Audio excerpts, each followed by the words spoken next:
క్రీస్తునందు ప్రియమైన దేవుని బిడ్డలారా, మన ప్రభు అయిన యేసుక్రీస్తు వారి నామంలో శుభాభివందనాలు తెలియజేస్తున్నా. దేవుని మాటలు వినటానికి మనం సిద్ధపడదాం. సమయానికి ఏర్పాటు చేయబడిన దైవలేఖన భాగం రోమీలకు రాసిన పత్రిక 1వ అధ్యాయం 10వ వచన భాగాన్ని చదువుదాం. రోమీలకు రాసిన పత్రిక 1వ అధ్యాయం 10వ వచనం. మీ యొద్దకు వచ్చుటకు దేవుని చిత్తం వలన నాకు వీలు కలుగునేమో అని నా ప్రార్థనల యందు ఎల్లప్పుడూ ఆయన్ను బతిమాలుకొనుచు మిమ్మును గూర్చి ఎడతెగక జ్ఞాపకం చేసుకొనుచు, ఇందుకు ఆయన కుమారుని సువార్త విషయమై నేను నా ఆత్మయందు సేవించుచున్న దేవుడే నాకు సాక్షి. చిన్న ప్రార్థన చేద్దాం. ఈ మాటలు ప్రభువు మనకి వివరించలాగిన ప్రార్థన చేద్దాం. పరిశుద్ధుడా, గొప్ప దేవుడా, సర్వాధికారి, ఘనమైన మా రాజా, మీకు స్తోత్రాలు వందనాలు తెలియజేస్తూ ఉన్నాం. అపారమైన మీ ప్రేమ కృప కనికరాలను బట్టి మీకు స్తోత్రాలు వందనాలు తెలియజేస్తూ ఉన్నా. మరొకసారి మీ పరిశుద్ధ సన్నిధిలో చేరి అయా మీ నామాన్ని స్తుతించడానికి ఈ సమయంలో మీ మాటలనైనా ధ్యానం చేయడానికి మీరు మాకు అనుగ్రహిస్తున్న ఈ ప్రశస్తమైన సమయాన్ని బట్టి మీకు స్తోత్రాలు వందనాలు తెలియజేస్తూ ఉన్నా. కృపతో జ్ఞాపకం చేసుకుని ప్రభా, చదవబడిన లేఖన భాగాన్ని మా అందరికయ్యా అర్థమయ్యే రీతిగా మీరు మాట్లాడిన ఆయన మీరే మీ సహాయమును దయచేయమని యేసు నామమున అడిగి వేడుకొనుచున్నాము తండ్రి, ఆమేన్. క్రీస్తునందు ప్రియులారా, మనం చదువుకున్న దేవుని వాక్య భాగాన్ని పరిశీలన చేసినట్లయితే అపొస్తలుడైన పౌలు రోమా సంఘానికి లేఖ రాస్తూ, నేను మీ దగ్గరకు వచ్చుటకు వీలు కలుగు నిమిత్తము నా ప్రార్థనల యందు ఎల్లప్పుడూ నేను దేవుణ్ణి బతిమాలుకొనుచు మిమ్మును గూర్చి ఎడతెగక జ్ఞాపకం చేసుకుంటున్నాను. ఇందుకు నేను సేవించుచున్న దేవుడే సాక్షి అంటున్నాడు. నేను మీ వద్దకు రావటానికి దేవుని చిత్తాన్ని బట్టి దేవుడు నాకు వీలు కలుగజేయలాగన నేను నా ప్రార్థనల యందు ఎల్లప్పుడూ దేవుణ్ణి బతిమాలుకుంటున్నాను అంటున్నాడు. రోమీలకు రాసినటువంటి పత్రిక వేదాంత భాషలో మనం ఆలోచన చేస్తే ఎక్కువ వేదాంతం ఉన్నటువంటి పుస్తకంగా రోమీలకు రాసినటువంటి పత్రిక మనకు కనపడుతుంది. చాలా నిగూఢమైనటువంటి సత్యాలు, మర్మ గర్భితమైనటువంటి మాటలు ఈ రోమీలకు రాసినటువంటి పత్రికలో పరిశుద్ధాత్మ దేవుడు రాయించాడు. ఎక్కువగా నీతిని గూర్చి, కృపను గూర్చి, యేసుక్రీస్తు వారి ద్వారా మనం పొందుకున్నటువంటి శ్రేష్టమైన విమోచన గూర్చినటువంటి సత్యాలు ఈ రోమీలకు రాసినటువంటి పత్రికల్లో మనం చూస్తాం. దేవుని పిల్లలంగా ఎలాగో దేవుని కొరకు మనం సమర్పించుకోవాలో, దేవుని పిల్లలంగా ఏ రీతిగా దేవుని ఎరిగి మనం జీవించగలిగే వారుగా ఉండాలో కూడా చివరి అధ్యాయాల్లో చాలా ప్రశస్తమైనటువంటి విషయాలు ఈ పత్రిక మనకు బోధించడం మనం చూడగలుగుతాం. మనం చదివిన వచ్చిన భాగాన్ని ఆలోచించేద్దాం. పౌలు భక్తుడు వివరిస్తున్నట్లుగా, ఏ ఆటంకం లేకుండా నేను మీ వద్దకు రావటానికి దేవుడు నాకు వీలు కలుగజేయటానికి నా ప్రార్థన యందు ఎల్లప్పుడూ నేను దేవుణ్ణి బతిమాలుకుంటున్నాను. ప్రియులారా, ఒక చిన్న విషయాన్ని ఈ సమయంలో మనం ధ్యానం చేయటానికి సిద్ధపడదాం. దేవుణ్ణి బతిమాలుకొనుట. మన ప్రార్థనలో దేవుని బతిమాలు కొనగలిగేటటువంటి అనుభవాలు చాలా ప్రాముఖ్యమైనది. బతిమాలుటంటే ఒక విషయాన్ని గూర్చి, ఒక అవసరతను గూర్చి మాటి మాటికి పదే పదే ఎక్కువసార్లు అడగటం, గోదాడటం, ప్రాధేయపడటం గురించి ఈ బతిమాలుట అనేటటువంటి పదం మనకి ఇక్కడ కనపడతా ఉంది. మన జీవితాల్లో కూడా దేవుని బతిమాలు కొనగలిగినటువంటి వారుగా ఉండాలి. మన ప్రార్థనల్లో నిత్యము దేవుని బ్రతిమాలు కావాలి. ఈరోజు చిన్నపిల్లలను మనం చూస్తాం, వారికి ఏదైనా ఒక అవసరం ఉంటే ఆడ ఒక చాక్లెట్ కావాలంటే ఆ తల్లిదండ్రులు ఎంత బతిమలాడతారో. మన దగ్గర డబ్బులు లేవన్నా, లేకపోతే ఇచ్చే అవకాశం లేదన్నా వారు ఊరుకోరు. మాటికి పదే అడుగుతూ ఉంటారు. ఈరోజు ప్రార్థనలో కూడా మన జీవితాల్లో ఎలాగ ఉండాలంటే దేవుని బ్రతిమాలు కొనగలిగినటువంటి వారుగా ఉండాలి. దేవుని బతిమాలగలిగేటటువంటి అనుభవాలు కలిగిన వారుగా ఉండాలి. మొదటి దినవృత్తాంతముల గ్రంథము 16వ అధ్యాయం 36వ వచనం మనం చదవగలిగితే, మేము నీ పరిశుద్ధ నామమునకు కృతజ్ఞతాస్తుతులు చెల్లించినట్లు, నిన్ను స్తుతించుచు అతిశయించినట్లు అన్యజనుల వశములో నుండి మమ్మును విడిపింపుము అని ఆయనను బతిమాలుకొనుడి. ఇశ్రాయేలుకు దేవుడైన యెహోవా యుగములన్నిటిను స్తోత్రమునందునుగాక. క్రీస్తునందు ప్రియులారా, ఇక్కడ ఇశ్రాయేలీలు దేవుని నామాన్ని స్తుతిస్తూ, దేవుని నామాన్ని మహిమపరుస్తూ, దేవుని నామాన్ని మహిమపరచడానికి వారందరూ తెలియజేస్తున్న మాటలు ఇక్కడ మనం చూస్తాం.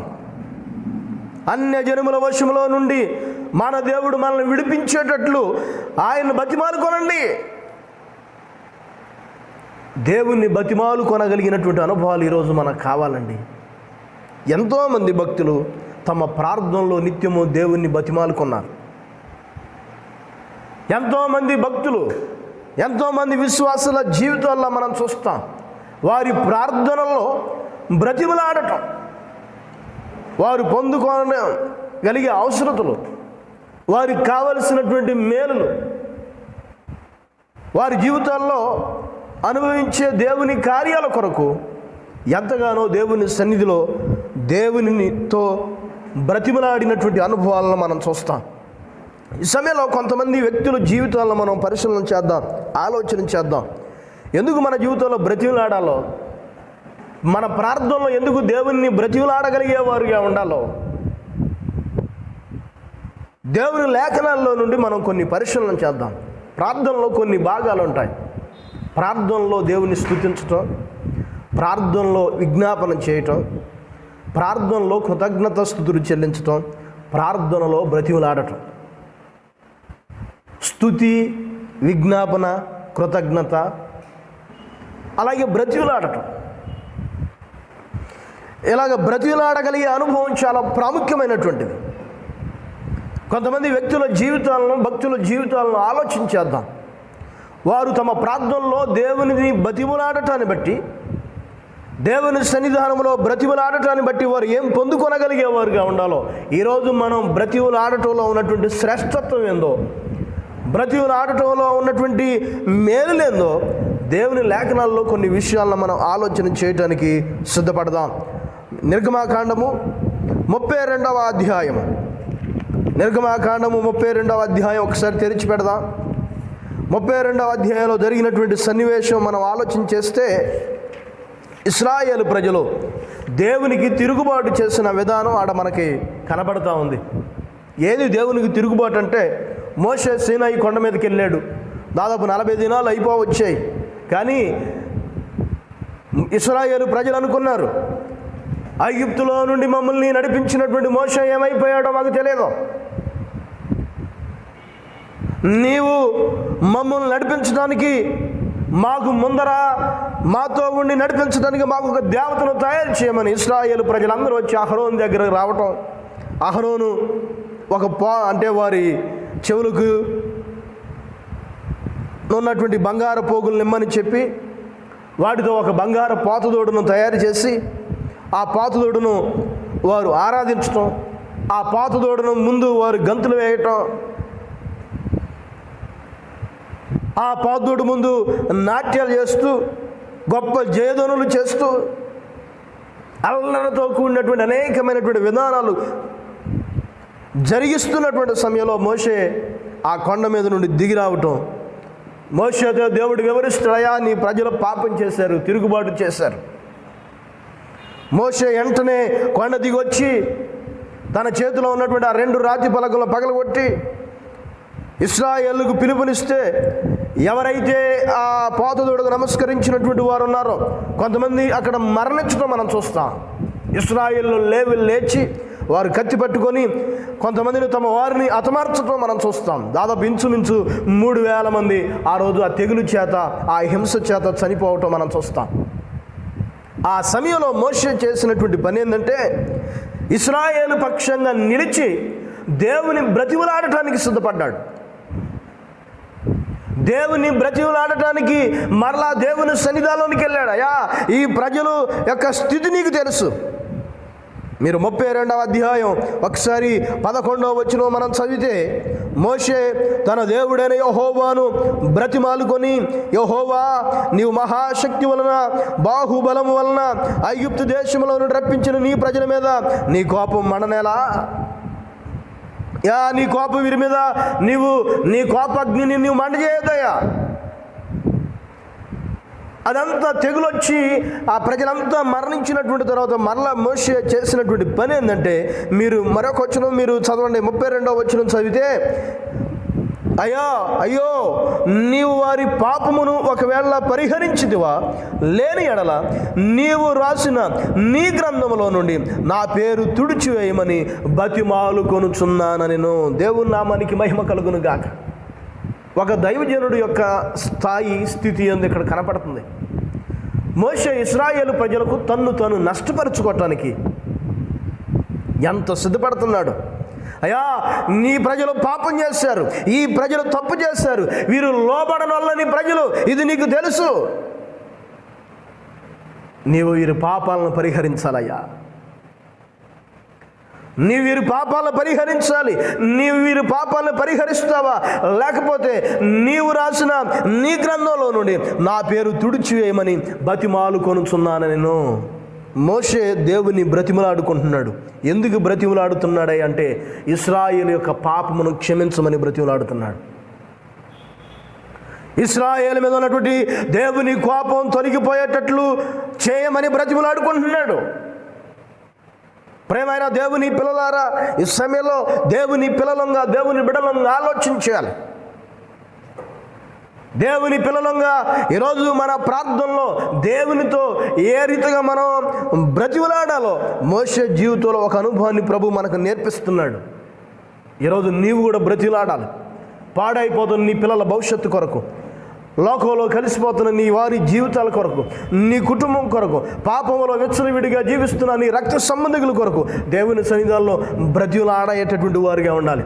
వారు పాపం నుండి విడిపించబడాలని, వారికి మారు మనస్సు కలగాలని, వారు శాపాల నుండి విడుదల పొందాలని ఈరోజు దేవుని సన్నిధానంలో ప్రార్థనలో బ్రతిమలాడే వారిగా ఉండాలి. దైవజనుడైనటువంటి మోషే ఇశ్రాయేలు నిమిత్తం బ్రతిమలాడుతున్నాడండి. ఎంతగా అనగా తన గ్రంథంలో ఉన్నటువంటి పేరును కూడా తుడిచివేయమని, తాను నష్టపరుచుకోవటానికి కూడా మోషే సిద్ధపడుతున్నాడు. ప్రేమైన దేవుని పిల్లలారు, ఈరోజు మరి నీవు ఏ విషయంలో దేవుని బ్రతిమలాడుతున్నావు? ఏ విషయంలో నువ్వు దేవుని సన్నిధానంలో నువ్వు బ్రతిమలాడగలిగేటటువంటి అనుభవంలో నీవు ఉన్నావు? ఈరోజు అనేకమైన వాటిని కోరుకుంటాం. మా పిల్లలు మంచి చదువులు చదవాలనో, మంచి ఉద్యోగాలు రావాలనో, లేదా మంచి వివాహాలు, మంచి భార్యలు, మంచి భర్తలు దొరకాలనో, మంచి ఇల్లు కట్టుకోవాలనో, లేదా మంచి ఉన్నతమైన స్థితిలో ఉండాలనో మనం ప్రార్థించేటటువంటి వారు లేకపోలేదు. అలా ప్రార్థించడం తప్పు అని నేను అనట్లేదు. కానీ అంతకంటే ముందుగా వారు రక్షణలోనికి నడిపించబడాలి. వారి పాపము నుండి వైదొలిగించబడాలి. వారికి ఉన్నటువంటి పాపపు కట్ల నుండి వారు విడుదల రావాలి. వారికి విడుదల కలగాలి. వారికి పాప క్షమాపణ కలగాలి. అలాగా వారు పాపములు క్షమించబడేటట్లు ఈరోజు ప్రతి తండ్రిగా, ప్రతి తల్లిగా, లేకపోతే ఈరోజు దేవుని సన్నిధానంలో ప్రార్థించగలిగే, ప్రార్థనలో బ్రతిమలాడగలిగే అనుభవాలు కావాలి. మోషే ప్రార్థనలో బ్రతిమలాడుతున్నాడు. అందుకనే దేవుడు అక్కడ వారి పాపాలను క్షమించి మరలా తన సన్నిధిని తోడుగా ఉంచి వారితో నడవటానికి, వారికి తన దూతను ముందుగా ఉంచి నడిపించడానికి దేవుడు తన సన్నిధిని తోడుగా ఉంచటం మనం చూడగలుగుతాం. ప్రేమైన దేవుని పిల్లలారా, మోషే దేవుని బ్రతిమలాడుకున్నాడు. మోషే దేవుని బ్రతిమలాడటాన్ని బట్టి ఇక్కడ మరలా దేవుడు తన సన్నిధిని ఇశ్రాయేలుకు తోడుగా ఉంచి నడిపించిన విధానం మనం చూస్తాం. రెండవ వ్యక్తి అనుభవాన్ని మీకు తెలియజేస్తాను. 2వ దినవృత్తాంతముల గ్రంథము రెండవ దినవృత్తాంతముల గ్రంథము 33వ అధ్యాయం. రెండవ దినవృత్తాంతముల గ్రంథము 33వ అధ్యాయంలో ఒక వ్యక్తి ఒక రాజు మనకు కనపడతాడు. అతడు యోధా రాజు అయినటువంటి మనష్షే.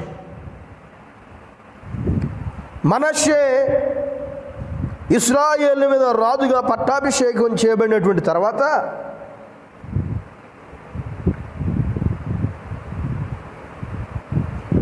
యెరూషలేమును యోధా దేశ ప్రాంతాన్నంతటిని ఎంతో అపవిత్రపరిచేశాడు. తన తండ్రి అయినటువంటి హిజ్కియా దేవుని కొరకు నమ్మకంగా యథార్థంగా జీవించాడు. ప్రజలను సన్మార్గంలో నడిపించాడు. ప్రజలు దేవుని కొరకు జీవించేటట్లు, ప్రజలు దేవుని కొరకు బ్రతికేటట్లు సిద్ధపరిచాడు. అతని స్థానంలో రాజుగా ఉన్నటువంటి మనష్షే హిజ్కియా ఏ ఉన్నత స్థలాలను పడగొట్టాడో ఆ ఉన్నత స్థలాలన్నిటినీ ఏం చేశాడంటే కట్టించాడు. బయలు దేవత బలిపీఠాలను నిలిపాడు. దేవతా స్తంభాలు చేయించాడు. ఆకాశ నక్షత్రాలన్నింటినీ పూజించి కొలిచాడు. దేవుని నామం ఏ స్థలములో ఉంచుతానని యెరూషలేమును గురించి వాగ్దానం చేశాడో ఆ యెరూషలేము అంతటిని బలిపీఠాలతో అన్య దేవత సంబంధమైనటువంటి వాటన్నిటితో యెరూషలేమును అపవిత్రపరిచేశాడు. అతడు పాడైపోవటం మాత్రమే కాదు, కానీ యోధా యెరూషలేము ప్రజలందరూ సన్మార్గాన్ని విడిచి మరలా లోకంలో పడిపోయేటటువంటి వారిగా ఉన్నారు. దేవునిని విడిచి దేవుని సహవాసాన్ని విడిచి భక్తి కలిగినటువంటి మార్గాన్ని విడిచి మరలా అన్య సంబంధమైనటువంటి విధానంలోనికి పడిపోయినటువంటి వారుగా ఉన్నారు. అందుకనే దేవుడు ఏం చేశారంటే ఒక రాజును లేపాడు. ఒక రాజును లేపి, అష్షూరు యొక్క రాజును లేపి, ఆ రాజు మనష్షేను గొలుసులతో కట్టించుకొని గొలుసులతో బంధించి బబులోనికి తీసుకొని వెళ్ళటం మనం చూస్తాం. బబులోను రాజును లేపి బబులోనికి తీసుకొని పోయేటట్లు చేశాడు.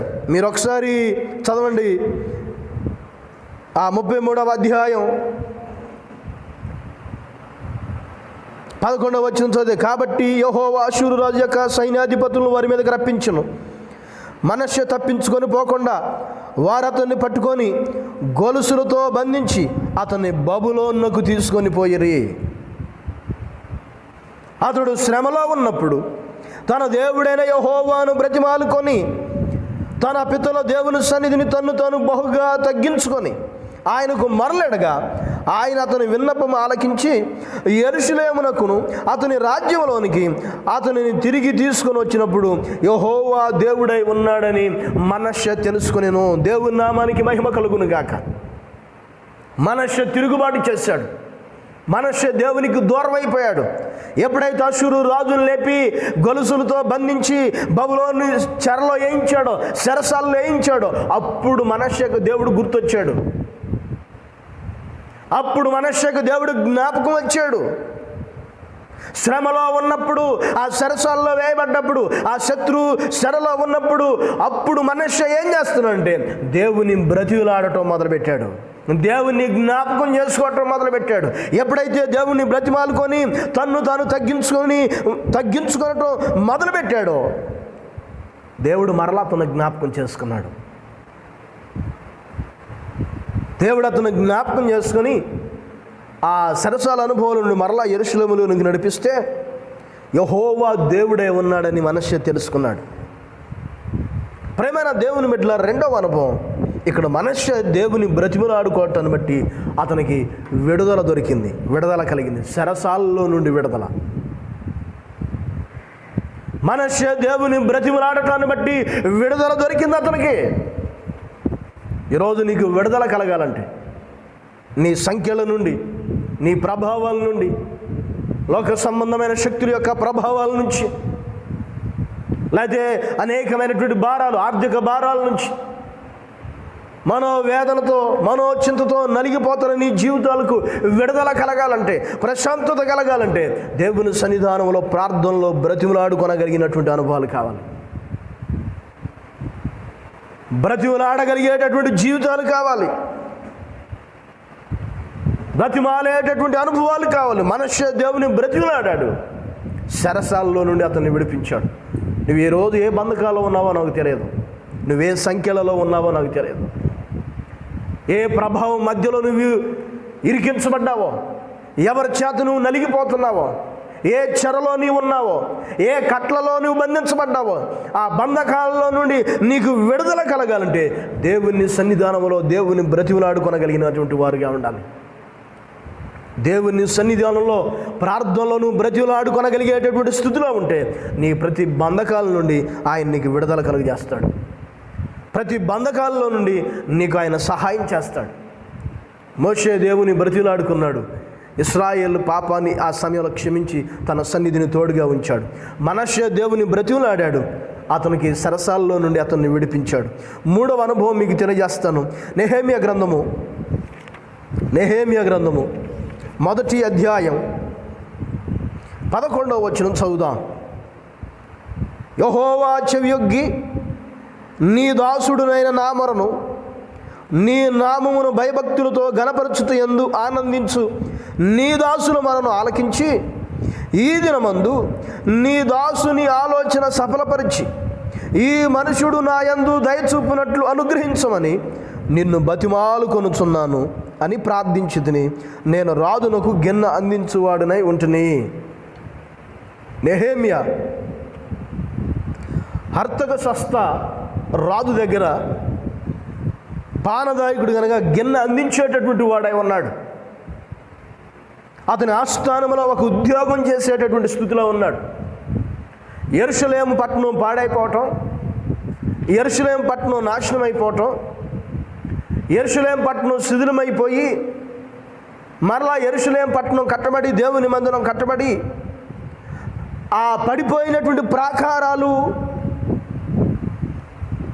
కట్టడానికి, పడిపోయినటువంటి ప్రాకారాలు నిర్మించడానికి నెహెమ్యా పురికొల్పబడి ప్రాకారాలు అగ్నితో కాల్చివేయబడ్డాయి. ఆ స్థితిలో నేను ఎలాగ సంతోషించగలను? నా పితరులు దుఃఖంలో ఉన్నటువంటి స్థితిలో ఉంటే నేను ఎలాగ ఆనందంతో ఉండగలనని నెహెమ్యా ఆలోచన చేసుకొని దేవుని సన్నిధానంలో ఉపవాసం ఉండి దేవుని సన్నిధిలో అతడు దేవుని బ్రతిమలాడుకున్నాడు. దేవుని ఏమని బ్రతిమలాడుకున్నాడంటే, అయ్యా నీ దాసుడైన నా మొర ఆలకించు, నా రాజు అర్తహషస్త నా యందు దయ చూపి నేను వెళ్ళి ఆ ప్రాకారాలు కట్టగలిగేటటువంటి అనుమతి ఇవ్వగలిగే సహాయం చేయమని నెహెమ్యా దేవుని సన్నిధానంలో బ్రతిమలాడుకుంటున్నాడు.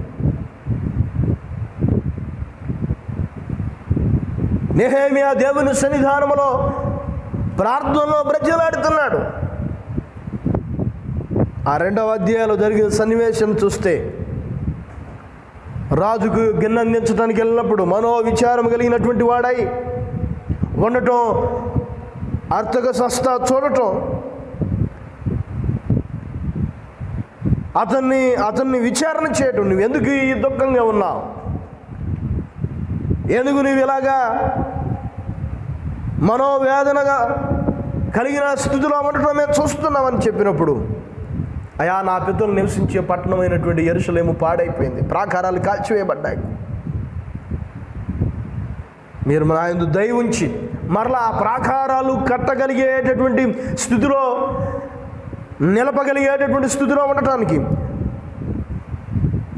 నన్ను పంపుమని వేడుకొనటం, రాజు దగ్గర మనవి చేయటం మనం చూస్తాం.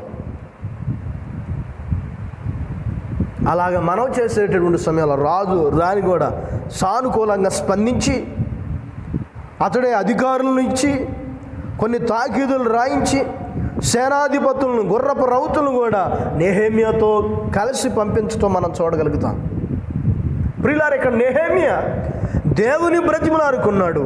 నెహెమ్యా దేవుని బ్రతిమలాడుకునటాన్ని బట్టి రాజు యొద్ద నుండి అనుమతి దొరికింది. రాజు మనసు సానుకూలంగా స్పందించగలిగేటట్లు, రాజు అవకాశం ఇచ్చేటట్లు, రాజు అనుమతి ఇచ్చేటట్లు, రాజు హృదయాన్ని మార్చినవాడు దేవుడు. ఎందుకంటే నెహెమ్యా దేవుని బ్రతిమలాడుకున్నాడు కనుక. ప్రేమైన దేవుని పిల్లలారా, ఈరోజు ఈ మాటలు వింటున్నటువంటి మనం ఆలోచించాలి.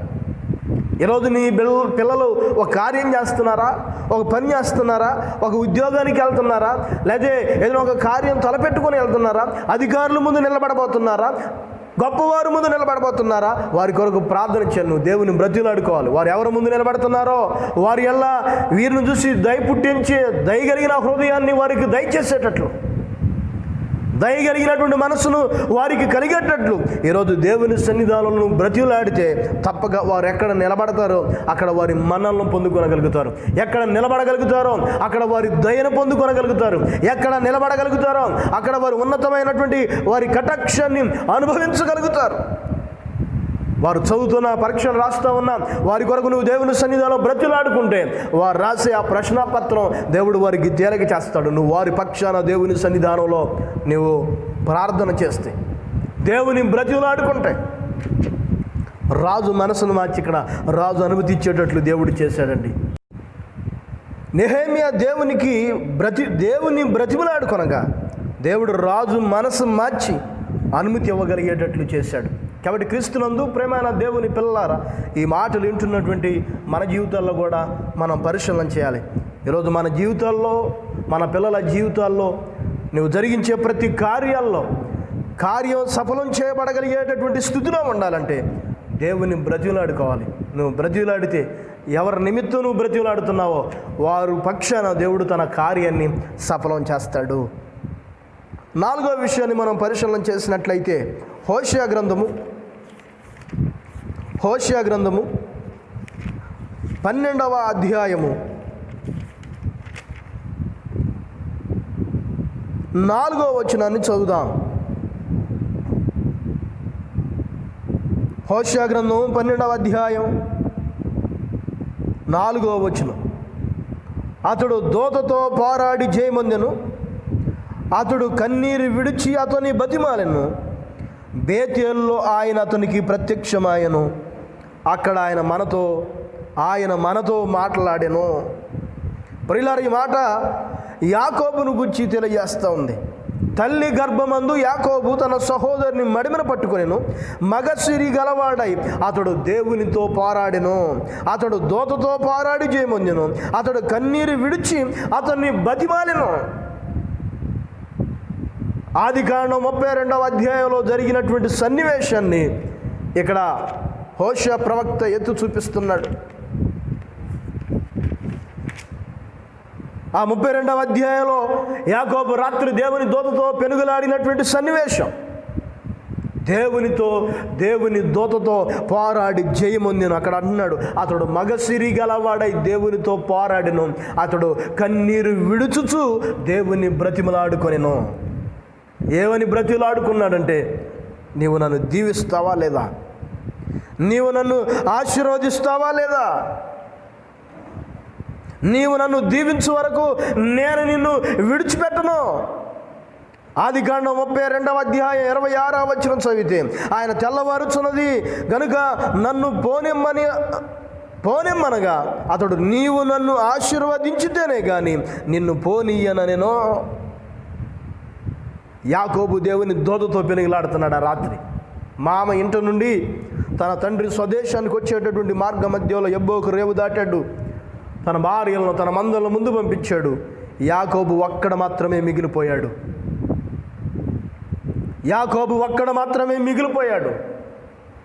యాకోబు జీవితంలో యాకోబును దేవుడు ఏర్పాటు చేసుకుంటలో ఒక ప్రాముఖ్యమైనటువంటి ఘట్టం. లోక సంబంధమైన ఆశీర్వాదాల కొరకు పరిగెత్తినటువంటి యాకోబు ఇక్కడ దేవుని ఆశీర్వాదాల కొరకు మగసిరి గలవాడై పోరాడుతూ యాకోబు ఇశ్రాయేలుగా మార్చబడినటువంటి ఘట్టం, యాకోబు ఇశ్రాయేలుగా రూపాంతరం పొందినటువంటి ఘట్టమునేడ మనం చూడగలిగేటటువంటి వారుగా ఉంటాం. అందుకని నీవు దేవునితోనూ మనుషులతోనూ పోరాడి గెలిచినవి కనుక ఇక నీ పేరు యాకోబు అనబడదాం. ఇశ్రాయేలే. దేవుని బ్రతిమలాడుతున్నాడండి. కన్నీరు విడుచుచూ బ్రతిమలాడాడంట. కన్నీరు విడుచుచూ బ్రతిలాడాడంట. ఈరోజు నీ కొరకు, నీ జీవితం కొరకు, నీ రక్షణ కొరకు, నీ కుటుంబం వారి క్షేమం కొరకు, నీ సంఘం కొరకు, నీ దేశం కొరకు ఈరోజు కన్నీరు కారుస్తూ బ్రతిలాడుకొనగలిగినటువంటి జీవితాలు కావాలి. కన్నీరు కారుస్తూ దేవుని సన్నిధానంలో బ్రతిలాడగలిగేటటువంటి వారిగా ఉండాలి. దేవుడు దేనికైనా దాటిపోతాడేమో కానీ కన్నీటికి మాత్రం దాటిపోడు. దేవుని నామానికి మహిమ కలుగును గాక. కన్నీటికి మాత్రం ఆయన దాటిపోయేవాడు కాదు. యాకోబు ఇక్కడ కన్నీరు విడుచుచూ బ్రతిలాడుకున్నాడు కనుక యాకోబును దేవుడు దీవించాడు, యాకోబును దేవుడు ఆశీర్వదించాడు.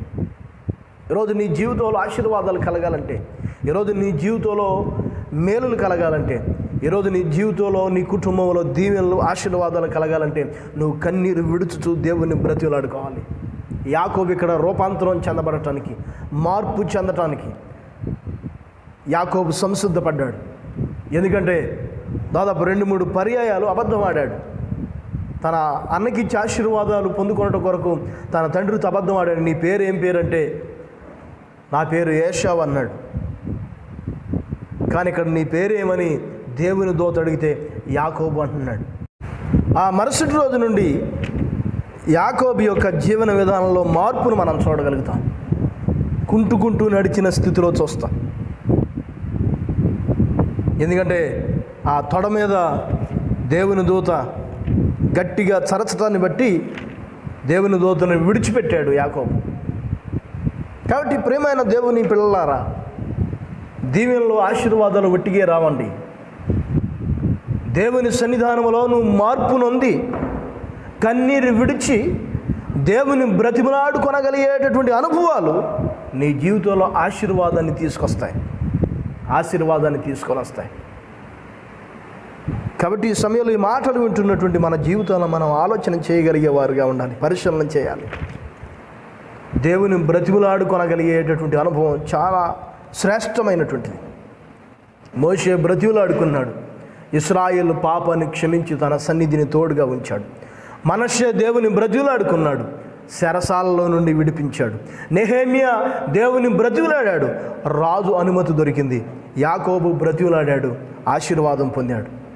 ఈరోజు మన జీవితంలో మనం బ్రతిమలాడితే ఇంకెన్నో మేలులు, ఇంకెన్నో ఈవులు, ఇంకెన్నో దైవ సంబంధమైన తన ఆశీర్వాదాలతో మనల్ని నింపుతాడు. కాబట్టి ఈ మాటలు వింటున్నటువంటి మన జీవితంలో మనం ఆలోచన చేద్దాం, పరిశీలన చేద్దాం. మన ప్రార్థనలో బ్రతిమలాడుకొనగలిగేటటువంటి వారుగా ఉందాం. ఎందుకంటే బ్రతిమలాడటాన్ని బట్టి దేవుని అనేకమైనటువంటి కార్యాలు, శక్తివంతమైనటువంటి తన కార్యాలు మన జీవితాల్లో అనుభవిస్తాం. కాబట్టి మన ప్రార్థనలో నిత్యము మన దేవుని బ్రతిమలాడదాం. బ్రతిమలాడటాన్ని బట్టి ఈరోజు నీవు ఏం పొందుకోవాలనుకుంటున్నావో, ఏం కావాలనుకుంటున్నావో, ఏం సంపాదించుకోవాలనుకుంటున్నావో, ఏ స్థితిలో ఉండాలనుకుంటున్నావో, ఏ స్థాయిలో ఉండాలనుకుంటున్నావో అది కేవలం దేవుని సన్నిధానంలో బ్రతిమలాడటాన్ని బట్టి నీవు సరైన జీవితాన్ని జీవించే విధానంలోనే అది ముడిపడి ఉంది. కనుక నువ్వు సరైన విధానంలో నడవటానికి, దేవుని బిడ్డగా జీవించడానికి నువ్వు సిద్ధపడి ఆయన సన్నిధిలో ప్రార్థనలో బ్రతిమలాడితే ఆయనకి అసాధ్యమైనది ఏదీ లేదు, ఆయనకి చేతగానిది ఏదీ లేదు. సమస్తాన్ని ఇవ్వగలిగిన వాడు, సమస్తమును దయచేయగలిగినటువంటి వాడు. కాబట్టి మన జీవితాల్లో దేవుని బ్రతిమలాడుకోవటం నేర్చుకుందాం. మనుషులను బ్రతిమలాడతాం కానీ దేవునికి ప్రార్థన చేయడం మనకు తెలియదు. చాలామంది జీవితాల్లో మనుషులను 1-2 సార్లు కఠినుడునైనా బ్రతిమలాడి కొన్నిసార్లు మనం సిగ్గుతో తల వంచుకున్నటువంటి పరిస్థితి ఉంటుంది. కానీ ఆయన బ్రతిమలాడుకొనగలిగే జీవితాల్లో ఆయన అవమానపరిచే దేవుడు కాదు, సిగ్గుపడనివాడు. ఆయన తల దించుకొనగలిగేటటువంటి స్థితిలో చేసేవాడు ఎప్పటికీ కాదు. దేవుని బ్రతిమలాడుకుందాం.